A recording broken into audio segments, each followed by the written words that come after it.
Hey guys, welcome back to the AR YouTube channel.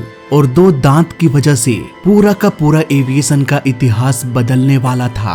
आज हम Airbus Boeing के advance planes को देखते हैं, एंटोनॉव जैसे विशालकाय प्लेन को देख चुके हैं। ये सब कुछ भी नहीं होता अगर उस दिन वो दो दांत ना टूटा होता। शायद हमारी दुनिया अभी भी 50 साल पुरानी टाइमलाइन में चल रही होती। पर आखिर क्या था उन दो दांत में ऐसा? कैसे क्रैश हुआ दुनिया का पहला प्लेन? और आखिरकार कैसे उड़ा था दुनिया का पहला प्लेन? कौन से टेक्नोलॉजी का इस्तेमाल किया गया था आज से करीब 120 साल पहले?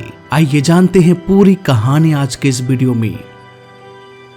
16 अप्रैल 1867 जब धरती पर एक बेहद इंटेलिजेंट बच्चे ने जन्म लिया, विल्बर राइट। इसके 4 साल बाद एक और बच्चे ने जन्म लिया और वो था ऑरविल राइट। इनकी फैमिली यूएस के अलग अलग सिटीज में शिफ्ट होते रहते थे, जिसकी वजह से इन दोनों बच्चों की शिक्षा सही से नहीं हो पा रही थी। मिल्टन राइट इनके पिता थे। इन्होंने अपने बच्चों को एक दिन एक खिलौना दिया। ये बहुत ही बेसिक खिलौना था। रबर की सहायता से प्रोपेलर घूमने लगता और ये घूमते घूमते हवा में उड़ने लगता। उस दौर में ये किसी चमत्कार से कम नहीं था। दोनों बच्चों ने इस खिलौने से खूब एंजॉय किया। खेल खेल में ये बच्चे बड़े होते गए।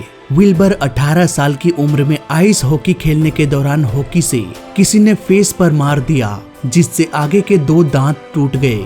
अब विल्बर का उसके दोस्तों के साथ उठना बैठना कम होने लगा, क्योंकि उसके दोस्त इस टूटे हुए दांत पर मजाक बनाना और उसे अलग ही नजरों से देखना शुरू कर दिया। इसलिए विल्बर अब अकेले रहने की कोशिश करने लगा। इस अकेलेपन में वो सिर्फ अपने माँ बाप और छोटे भाई के साथ वक्त बिताने लगा। अक्सर वो कुदरत के नजारों को देखता, उड़ते हुए पंछियों को देखता और ये सपना देखता कि काश हम भी कभी पंछियों की तरह उड़ पाते। इसी तरह से करीब 2 साल गुजर गया। राइट ब्रदर्स के पापा ने यानी कि मिल्टन राइट ने एक प्रिंटिंग मशीन खरीदा। प्लान ये था कि अब वो न्यूज़पेपर प्रिंट करने वाले थे। विल्बर ने अपने पापा का पूरा समर्थन किया और इस तरह से एक प्रिंटिंग कंपनी की स्थापना हुई। शुरुआत में उन्होंने वीकली न्यूज पब्लिश किया और धीरे धीरे डेली बेसिस पर न्यूज पब्लिश करना शुरू कर दिया गया। इसी दौरान विल्बर राइट को लिली एंथल के बारे में पता चला। दोस्तों, मेरी नजर में अगर कोई एविएशन का रचेता है तो वो असल मायने में लिली एंथल ही है। उन्होंने अपना पूरा जीवन उड़ने के कॉन्सेप्ट को डेवलप करने में लगा दिया। उन्होंने अपनी जिंदगी में सैकड़ों बार ग्लाइडर में बैठकर ग्लाइड किया, लेकिन एक दिन हवा के झोंके ने उसके ग्लाइडर को इस कदर क्रैश कराया कि लिली एंथल की मौत हो गई। पर उन्होंने अपने सारे रिसर्च पेपर को एक बुक में पब्लिश कर दिया था। आए दिन लिली एंथल के चमत्कारों को न्यूज़पेपर्स में पब्लिश किया जा रहा था। विल्बर राइट को भी ये पता चली कि जर्मनी में एक ऐसा शख्स है जो ग्लाइडर में उड़ने में महारत हासिल कर चुका है। हालांकि उस समय लिली एंथल की मौत नहीं हुई थी। ये प्रिंटिंग बिजनेस का काम करीब 3 सालों तक चलता रहा। इसके बाद साल 1892 में प्रिंटिंग मशीन से बाईसाइकिल बिजनेस में उतर गए, क्योंकि उस वक्त साइकिल का मार्केट जोरों शोरों से चल रहा था। अब ऐसा नहीं है कि 92 से पहले बाईसाइकिल्स नहीं था। दरअसल उससे पहले की साइकिल कुछ इस डिजाइन का हुआ करता था। इसके पहियों के साइज में आसमान और जमीन की फर्क थी।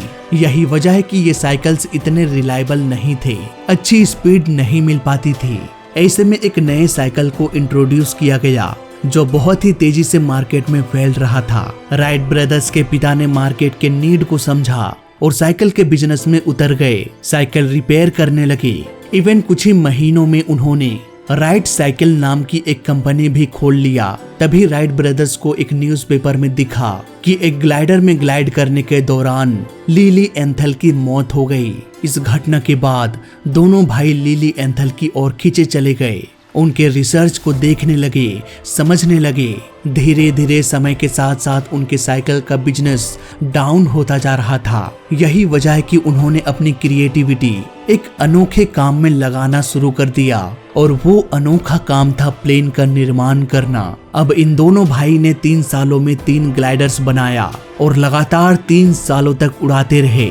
इसी दौरान उन्हें काफी एक्सपीरियंस हो गया कि हवा में उड़ना और धरती में चलना दोनों में बहुत बड़ा फर्क होता है। सड़क पर चल रही एक गाड़ी दाएं मुड़ सकती है, बाएं मुड़ सकती है, पर हवा में उड़ रहे एक प्लेन के लिए दाएं बाएं मुड़ने के साथ साथ ऊपर नीचे भी जाना होता है। अगर प्लेन की रफ्तार जरूरत से कम हो गई या फिर प्लेन का नोज जरूरत से अधिक ऊपर चला गया तो प्लेन सीधे स्टॉल कंडीशन में चला जाएगा। स्टॉल बोले तो प्लेन का वो कंडीशन होता है जब कम स्पीड की वजह से प्लेन को लिफ्ट मिलना बंद हो जाता है और वो सीधे धरती की ओर नीचे गिरना शुरू हो जाता है। ये सारे एक्सपेरिमेंट्स किटी हॉक नाम के एक जगह में हो रही थी। 1900 के दौर में ये बहुत ही रिमोट एरिया हुआ करता था। चारों तरफ खाली जगह, जंगल, मैदान हुआ करता था। यहीं से दुनिया के पहले प्लेन ने उड़ान भरा। आज ये टूरिस्ट का हब बन चुका है। इवन यहाँ पर दोनों भाई को सम्मान देने के लिए उनके याद में 90 फीट का टावर बना दिया गया है। यहाँ पर दोनों भाई के नाम भी अंकित है और बहुत सारे ऐतिहासिक लाइंस भी लिखा हुआ है इस टावर में। खैर आते हैं अपने कहानी पर। 3 साल लगातार प्रैक्टिस करने के बाद उन्होंने पास के ही जंगल से सिटका नाम के पेड़ के लकड़ियों को चुना प्लेन बनाने के लिए। इसकी एक बड़ी वजह ये थी कि ये लकड़ी बहुत सीधी और मजबूत होती है।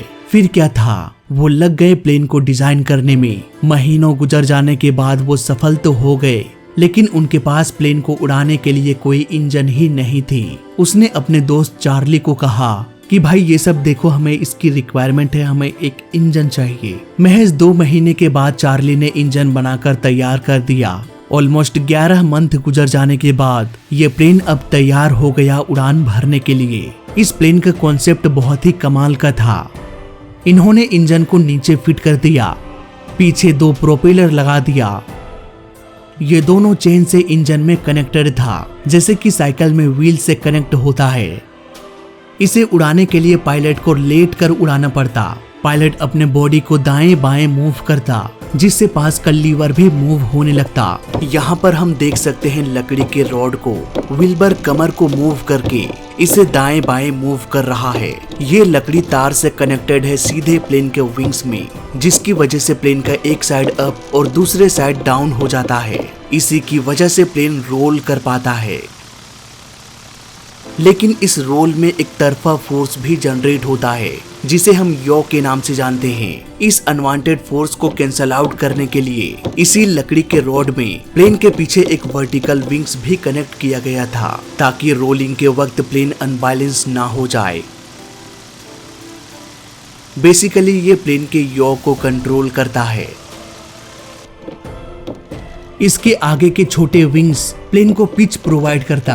हालांकि आज के दौर के प्लेन्स में ये पीछे लगा होता है, पर राइट फ्लायर में ये आगे लगा हुआ था। ऐसा इसलिए ताकि अगर ये प्लेन नोज के बल गिरे तो पायलट को कम से कम चोट लगे।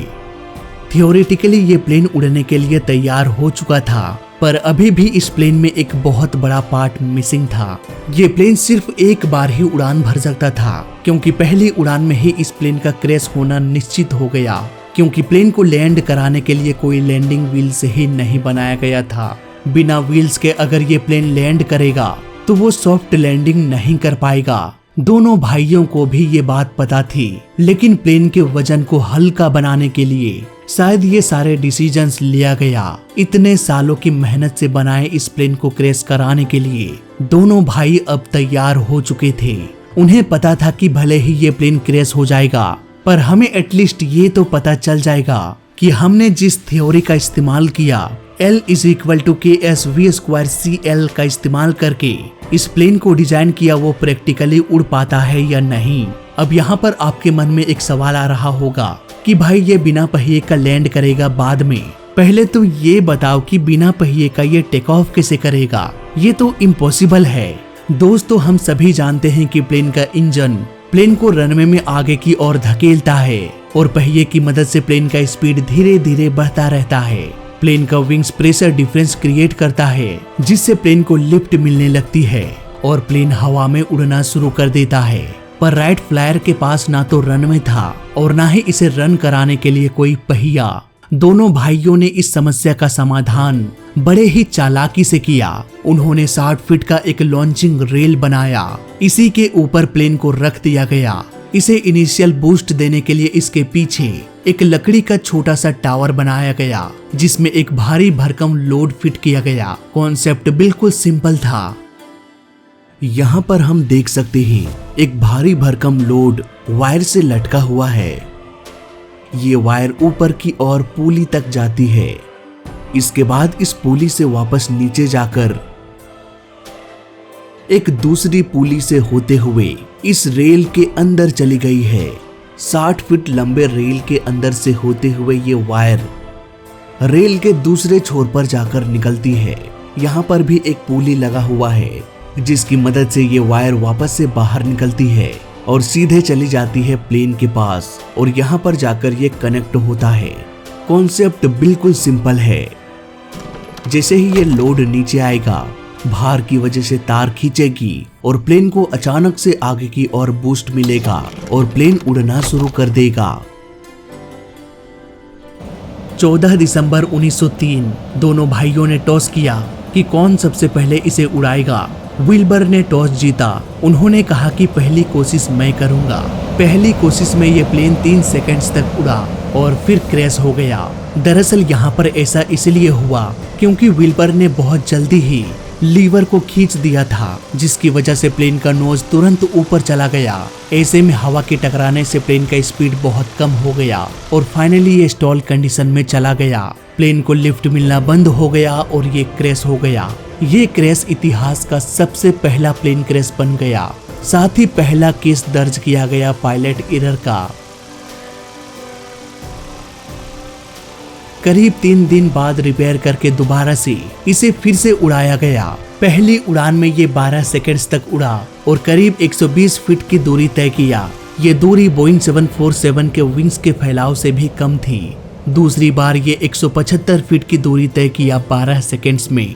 तीसरी बार ये 15 सेकंड्स तक उड़ान भरा और करीब 200 फीट की दूरी तय किया। उस दिन सबसे लंबी फ्लाइट 852 फीट का था और इस उड़ान में 59 सेकंड्स का वक्त लगा। हालांकि राइट ब्रदर्स ने अपने प्लेन के नीचे 2 लैंडिंग रॉड बना दिया था, जैसा कि हेलीकॉप्टर में होता है। यही वजह है कि प्लेन में डैमेज थोड़ा कम हो रहा था। इतने सारे अचीवमेंट्स के बाद दोनों भाई समझ चुके थे कि हमने उड़ने के कॉन्सेप्ट को डेवलप कर लिया है।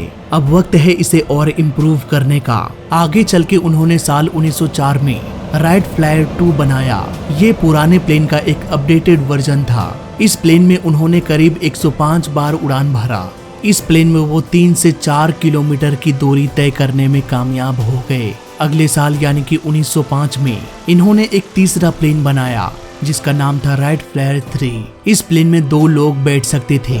इस प्लेन ने इतिहास रच दिया। करीब 40 किलोमीटर की दूरी तय किया, लेकिन हवा में ही उड़ते उड़ते इस प्लेन में कुछ खराबी हो गई और इस प्लेन ने उड़ना बंद कर दिया। दरअसल इस प्लेन को बनाने के पीछे यूएस मिलिट्री का कॉन्ट्रैक्ट शामिल था। इस कॉन्ट्रैक्ट के अनुसार राइट ब्रदर्स को फ्लाइंग मशीन बनाकर देना था, लेकिन कंडीशन ये थी कि उसमें 2 लोगों की जगह होनी चाहिए। प्लेन के बन जाने के बाद विल्बर को डेमोन्स्ट्रेशन के लिए बुलाया गया। यहाँ पर सैकड़ों की संख्या में भीड़ मौजूद थी। इतने सारे लोगों के सामने अब उन्हें प्लेन उड़ाना था। विल्बर के साथ लेफ्टिनेंट थॉमस भी इस फ्लाइट का हिस्सा बनने वाले थे, लेकिन कुछ ही मिनट उड़ान भरने के बाद इसके प्रोपेलर में कुछ खराबी हो गई और ये तेजी से जमीन से टकरा गया और विल को हॉस्पिटलाइज कर दिया गया। करीब 6 सप्ताह के बाद उसकी टांगे टूट चुकी थी, सीने की 4 पसलियां टूट चुकी थी, उसके रीढ़ की हड्डी में भी इंजरी हो गई। डॉक्टर ने साफ साफ कह दिया कि आपको पूरी जिंदगी अब आराम से गुजारना है। इस हादसे में विल्बर की जान तो किसी तरह से बच गई, लेकिन उसके साथ बैठे थॉमस की जान नहीं बच पाई। ये दुनिया का पहला हवाई हादसा था जिसमें किसी की जान चली गई। इस हादसे के बाद राइट ब्रदर्स के पिता मिल्टन राइट काफी डर गए। उन्हें लगने लगा कि ऐसे ही किसी हादसे में वो अपने दोनों बेटों को खो सकते हैं। प्लेन का ये दौर ऐसा था कि अगर प्लेन 4 बार उड़ान भरे तो 2 बार क्रैश लैंडिंग ही करता था। इसलिए उन्होंने विल्बर से कहा कि बेटा मुझसे प्रॉमिस करो कभी भी तुम दोनों एक साथ प्लेन नहीं उड़ाओगे। विल्बर भी अपने पिता के फीलिंग्स को समझते हुए ये प्रॉमिस किया कि हम एक साथ प्लेन नहीं उड़ाएंगे। हालांकि 5 साल बाद 25 मई 1910 को उनके पिता ने अलाउ कर दिया कि ठीक है एक बार उड़ के आओ। दोनों बेटों को हवा में उड़ते देख मिल्टन राइट काफी एक्साइटेड हो गए। वो चिल्लाने लगे कि और ऊपर विल्बर और ऊपर। इस फ्लैट की रिकॉर्डिंग भी उस समय हो रही थी जिसमें उनके पिता की आवाज को साफ साफ सुना जा सकता है। एक इंटरव्यू में विल्बर ने कहा कि उस दिन अगर मेरी दांत ना टूटी होती तो शायद आज हमारी कहानी कुछ और होती। आगे उन दोनों भाई ने अपनी शादी को लेकर ये बयान भी दिया कि हमारे पास दोनों के लिए टाइम नहीं है, हम सिर्फ एक को टाइम दे सकते हैं, या तो वाइफ को या फिर एरोप्लेन को, और हमने वाइफ के बजाय एरोप्लेन को चुना। साल 1959 में जब नील आर्मस्ट्रॉन्ग पहली बार चांद में कदम रखा तो वो अपने साथ राइट फ्लेयर का एक टुकड़ा लेकर गए थे। उन्होंने उसे चांद पर ही छोड़ दिया। वो टुकड़ा आज हमारी धरती से बाहर है। वो टुकड़ा हमें ये बताने की कोशिश कर रहा है कि आज से करीब 120 साल पहले किसी ने सपने में भी नहीं सोचा था कि हम इंसान 10 फीट भी ऊपर उड़ सकते हैं। लेकिन इन दोनों भाइयों की लगन और परिश्रम ने इम्पॉसिबल सा लगने वाले काम को भी पॉसिबल कर दिखाया। आज के दौर के एडवांस प्लेन्स में भी राइट ब्रदर्स के कॉन्सेप्ट का ही इस्तेमाल किया जाता है। उन्हीं की बदौलत हम इंसान आज इतनी तरक्की कर चुके हैं कि हम धरती से परे अंतरिक्ष में भी गोता लगाने के लिए तैयार हैं। तो फिलहाल इस वीडियो में अभी तक के लिए बस इतना ही। वीडियो अच्छा लगा तो लाइक कर देना, बुरा लगा तो डिसलाइक कर देना, और दोनों ही केस में चैनल को सब्सक्राइब कर देना, क्योंकि इस चैनल में सीखने के लिए बहुत कुछ है। तो मैं मिलता हूँ आपसे अगली वीडियो में, तब तक के लिए देखते रहिए और सीखते रहिए। जय हिंद, वंदे मातरम।